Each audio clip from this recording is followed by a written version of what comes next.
South India shopping mall the wedding మంత్ర సరికొత్త wedding collection south India shopping mall. ఒకటి కాదు రెండు కాదు 20 రోజులకు పైగా దేశంలో హాట్ టాపిక్ గా మారిన హనీమూన్ జంట వ్యవహారం ఎన్నో ట్విస్టులతో ఎండ్ కార్డ్ పడింది.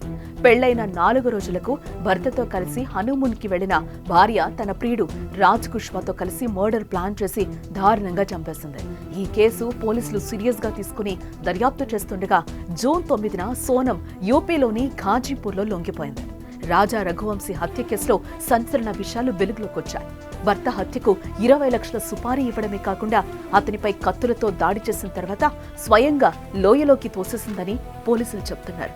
రాజా రఘువంశీ మర్డర్ కి కర్త కర్మ క్రియ మొత్తం భార్య సోనమని మేఘాలయ పోలీసులు తేల్చారు.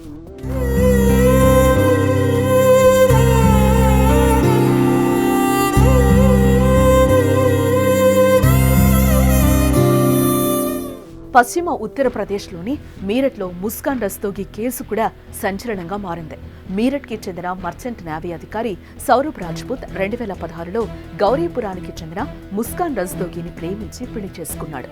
వీరి పెళ్లిని పెద్దలు అంగీకరించకపోవడంతో ఇద్దరు వేరే అద్దె ఇంట్లో ఉండేవాళ్లు. ముస్కాన్ కు 2019లో మోహిత్ అకాసాహిల్ అనే యువకుడితో పరిచయం ఏర్పడింది. ఆ పరిచయం అక్రమ సంబంధానికి దారితీసింది. ఉద్యోగ బాధ్యతలపై సౌరభ్ లండన్ వెళ్లాడు. సంవత్సరం తర్వాత కూతురు పుట్టినరోజు జరుపుకోవడానికి లండన్ నుంచి మీరట్కొచ్చాడు. ఇదే మంచి సమయం అనుకుని ముస్కాన్ ఆమె లవర్ సోహెల్ కలిసి సౌరభ్ ని హతమార్చి శరీర భాగాలను 15 ముక్కలుగా చేసి ప్లాస్టిక్ డ్రమ్ములో వేసి సిమెంట్లో కప్పేశారు. ఈ సంఘటన యావత్తు దేశాన్ని దిగ్భ్రాంతికి గురి చేసింది.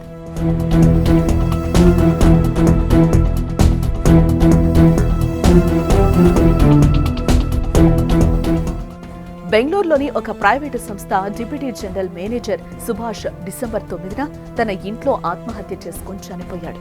భార్య వేధింపుల గురించి కన్నీటితో 24 పేజీల సూసైడ్ నోట్ చూస్తే గుండె తరుక్కుపోతోంది. తన భార్య నిఖితా సింఘానియా అత్తామామలు పెట్టే వేధింపులు, నకిలీ గృహహింస గురించి ఒక వీడియో చేసిన తర్వాత ఆత్మహత్య చేసుకున్నాడు. తమ స్వార్థం కోసం గృహహింస చట్టం ముసుగులో చేస్తున్న దారుణాలేంటో సుభాష్ వీడియో చూస్తే తెలుస్తోంది. ఉత్తరప్రదేశ్లోని ఔరయ్య జిల్లాలో 22 ఏళ్ల ప్రగతి యాదవ్ అనే మహిళ తన లవర్తో కలిసి పెళ్లి చేసుకున్న 2 వారాలకే తన భర్తను హత్య చేయించింది. ప్రగతి అనురాగ్కి పెళ్లి కాకముందే అనురాగ్ యాదవ్ అలియాస్ మనోజ్ని ఇష్టపడింది. కానీ ఆమె కుటుంబం బలవంతంగా దిలీప్ యాదవ్ తో పెళ్లి జరిపించారు. దిలీప్ యాదవ్ చనిపోయే వరకు ఎలాంటి అనుమానం రాకుండా అతనితో ప్రేమగా ఉంటూ వచ్చింది. పక్క ప్లాన్ ప్రకారం కాంట్రాక్ట్ కిల్లర్ అయిన రామ్జీ నగర్ కు 2 లక్షలు ఇచ్చి పాట్నాలో దిలీప్ ని హత్య చేయించింది. కేసు నమోదు చేసుకుని పోలీసులు సీసీటీవీ ఫుటేజ్ తో రామ్జీని అదుపులోకి తీసుకోవడంతో అస్సలు వ్యవహారం బయటపడింది. 2016లో పునీత్ ఖురానా ఆత్మహత్య వెనుక ఎంతో విషాదం ఉంది.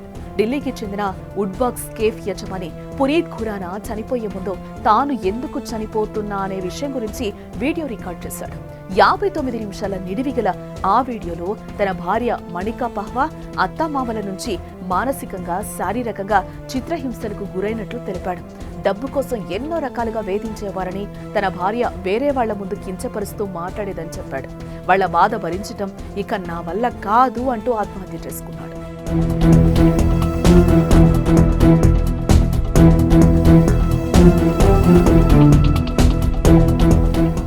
ఈ సంవత్సరం సంగారెడ్డి జిల్లా అమీన్పూర్లో జరిగిన ఘటన షాక్కి గురి చేసింది.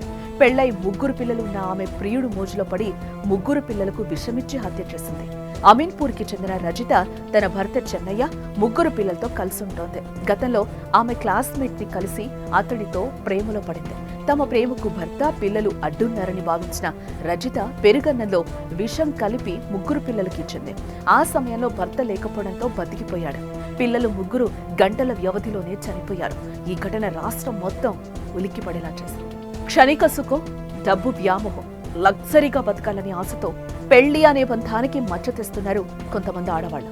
పెళ్లికి ముందే ప్రేమ వ్యవహారాలు నడుపుతూ పెళ్లి చేసుకుని భర్త ఆస్తి కోసం అన్యాయంగా చంపుతున్న ఘటనలు చూస్తుంటే యువకులు పెళ్లి చేసుకోవాలంటేనే భయపడే పరిస్థితికి తీసుకొచ్చింది.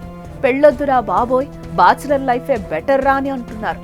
ఒకప్పుడు కట్నం గురించి, ఆడవాళ్లను చిత్రహింసలకు గురి చేసి చంపిన ఘటనల గురించి విన్నాం. కానీ ఇప్పుడు ట్రెండ్ మారిపోయింది. పెళ్లి తర్వాత భర్తల్ని హతమార్చే కల్చర్ మొదలైంది. లవర్ మోజులో పడి భర్త, పిల్లల్ని చంపుతున్న ఘటనలు సమాజాన్ని భయపెడుతున్నాయి.